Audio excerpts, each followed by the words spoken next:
ভাতৃদ্বিতীয়া বা যম দ্বিতীয়া নামেও পরিচিত। কারণ কার্তিক মাসের শুক্লপক্ষের দ্বিতীয়া তিথিতে যমুনা দেবী তার ভাইয়ের যমের মঙ্গল কামনায় গভীর ধ্যানে মগ্ন হয়ে পুজো করেন। তারই পুণ্য প্রভাবে যমদেব অমরত্ব লাভ করেন। তারপর থেকে ভাইয়ের দীর্ঘ আয়ু কামনার জন্য বোনেরাও ভাইয়ের কপালে ফোঁটা দেন এবং যমরাজের প্রকোপ থেকে বাঁচিয়ে তাদের জীবনকে সুরক্ষিত করার চেষ্টা করেন। আবার অন্য মতে অনুসারে নরকাসুর নামে এক দৈত্য বধ করার পর যখন শ্রীকৃষ্ণ তার বোন সুভদ্রার কাছে আসেন, তখন সুভদ্রা তার কপালে ফোঁটা দিয়ে তাকে মিষ্টি খেতে দিয়েছিলেন। তারপর থেকে ভাইফোঁটা উৎসব প্রচলিত সব জায়গায় হয়ে আছে বন্ধুরা। শুভ দিনে বোনেরা উপবাস রেখে ভাইয়ের কপালে বাম হাতে কনিষ্ঠ আঙ্গুল দিয়ে চন্দন, ঘি, কাজল, মধু, শিশির, গোমূত্র দিয়ে ফোঁটা তৈরি করে ভাইয়ের কপালে ভাইয়ের মঙ্গল কামনায় ভাইয়ের কপালে ফোঁটা দেয়। এটি হচ্ছে কার্তিক মাসের শুক্লপক্ষে দ্বিতীয়া তিথিতে ভাইফোঁটা উৎসব বা অনুষ্ঠান হয়ে থাকে। ভাইয়ের দীর্ঘ আয়ু কামনায় বোনেরা সারা বছরে বিভিন্ন সময় নানা উৎসব পালন করে থাকে। এই দিন যমরাজের নজর থেকে ভাইয়ের জীবনকে সুন্দর এবং সুরক্ষাময় করে রাখতে ভাইফোঁটা উৎসব পালন করা হয়ে থাকে বন্ধুরা। ভাইয়ের কপালে চন্দনের ফোঁটা এবং মাথায় ফুল, চন্দন, ধূর্বা, ঘাস, ধান, সর্ষের তেলে অথবা তিল তেলের বা ঘিয়ের প্রদীপ জ্বালিয়ে আশীর্বাদ করে দিদিরা ভাইফোঁটা উৎসব পালন এইভাবে হয়ে থাকে। আগের দিন ছাদে কোনো পাত্র বসিয়ে রাখবে বা দূর্বা ঘাসের ডগা থেকে শিশির সংগ্রহ করে শিশির দিয়ে চন্দন বেঁকে সেই চন্দন পুজোর থালায় সাজিয়ে সেই শিশিরটাকে এইভাবে ব্যবহার করবে। সুন্দর ফুল, দূর্বা ঘাস, কিছু ধান রাখতে হবে সেই ভাইফোঁটার সেই ফোঁটার থালাটায়। সিঁদুর, চন্দন, সুপরি, বিভিন্ন ধরনের মিষ্টি দিয়ে একই থালা সাজাতে হবে এবং ভাইয়েদের পছন্দের মতো খাবারও তৈরি করতে হবে বন্ধুরা। ভাইফোঁটা দেওয়ার উপকরণ: ধান, দূর্বা, শিশির দিয়ে ঘষা চন্দন, পৈতে, ব্রাহ্মণ হলে পৈতে দিতে হবে, তা নাহলে পৈতের দরকার নেই, গোটা পান, সুপারি, নাড়ু, 5 রকম 7 রকমের মিষ্টি, পায়েস, জল এবং যাই হোক ছোটো উপহার সামগ্রী। বন্ধুরা অবশ্যই ওই দিন ভাতৃদ্বিতীয়া দিন নিরামিষ খাওয়া একান্ত উচিত।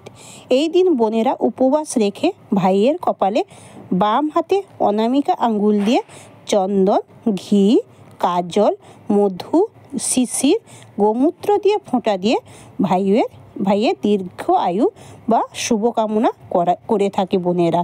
এটি হচ্ছে ভাতৃদ্বিতীয়ার সঠিক নিয়ম। নমস্কার বন্ধুরা, সবাইকে গোপু সোনা চ্যানেলে সুস্বাগত।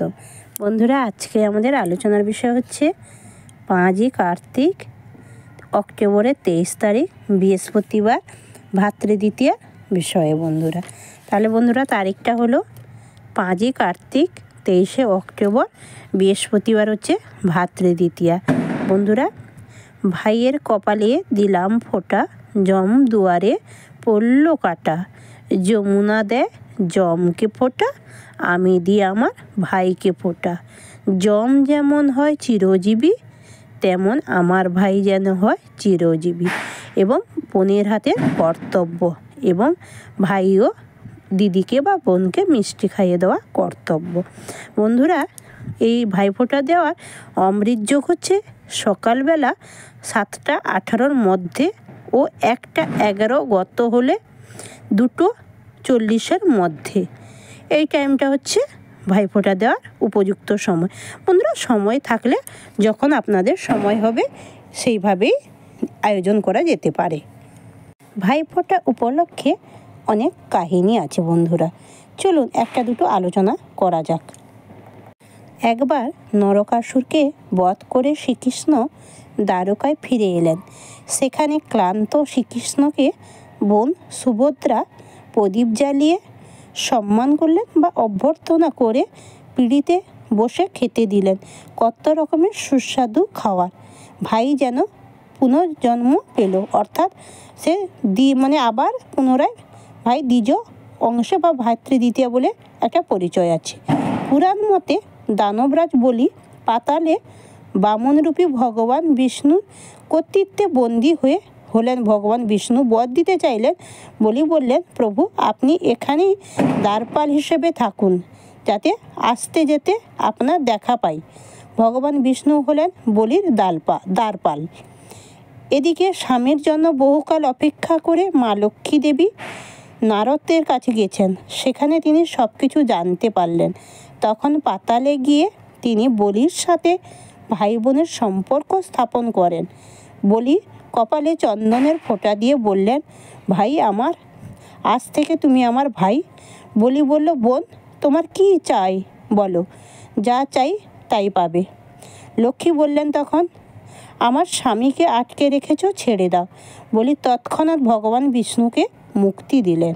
কি কাহিনী হচ্ছে, সূর্যদেবের এবং মাতা ছায়া দেবীর সংজ্ঞা দেবীর দুটো সন্তান আছে। সূর্যদেবের এবং সংজ্ঞা দেবীর দুইজন যমজ সন্তান, যম এবং যমুনা। তারা যমজ ভাই বোন। বড় হয়ে তারা পরস্পর অনেক দূরে থাকতেন। দীর্ঘকাল কেউ কাউকে দর্শন হয়নি। তাই যমুনার খুব ইচ্ছে হলো ভাই যমকে একটু দেখা করে আসি। ভাইকে নিমন্ত্রণ করতেই ভাই যমরাজ বোনের বাড়িতে এসে উপস্থিত হলেন। ভাইকে যথাসাধ্য আপ্যায়ন শেষে ভাইয়ের জন্য মন ব্যাকুল হতেই বোন যমুনা ভাইয়ের সর্ব অঙ্গে কুশল কামনা করে প্রার্থনা করে ভাই যমরাজের খুব প্রীতি হয় এবং বোনের এই আকুলতা দেখে যমরাজ খুব প্রসন্ন হয়েছিল। এইসব নিয়মগুলি পালন করবে। ভাইয়ের মঙ্গলের জন্য ভাইয়ের কপালে চন্দন, কেশর, গঙ্গাজল মিশিয়ে একটা ফোঁটা তৈরি করে নেবে। এই দিন ভাই এবং বোন উভয়ে নতুন পোশাক পরতে পারলে খুবই ভালো হয়। ভাই ফোঁটা দেওয়ার সময় দুজনের মধ্যে কেউই মাটিতে বসবেন না, আসনে বসবেন। এটি একটা নিয়ম। ভাইকে 5-7 রকমের মিষ্টি দেবেন, বা ভুলেও 3 রকমের মিষ্টি দেবেন না। সবসময় নিচে বসে ফোঁটা দেওয়া উচিত নয়, বা দাঁড়িয়ে ফোঁটা দেবেন না। চেয়ারে বসে হোক, যাইভাবে হোক বসে দেবেন। ভাই ফোঁটা দেওয়ার সময় উত্তর বা পূর্ব দিকে মুখ করে বসে দেওয়াটা উচিত। উত্তর দিক হলে ধন, সাফল্য এবং সুযোগের প্রতীক। ভাই যদি এই দিকে মুখ করে বসেন তবে তার জীবনে আর্থিক উন্নতি হয় বন্ধুরা। এবং বন্ধুরা, ভাই বোনের ভালোবাসা চিরন্তন সত্য এবং ভাই বোনকে রক্ষা করবে। বোন ভাইয়ের দীর্ঘ আয়ু কামনা করবে এবং রাখি বন্ধন থেকে শুরু করে ভাই ফোঁটা পর্যন্ত ভাইয়ের মঙ্গল কামনা দিদিরা বোনেরা এই ব্রত পালন করে থাকে।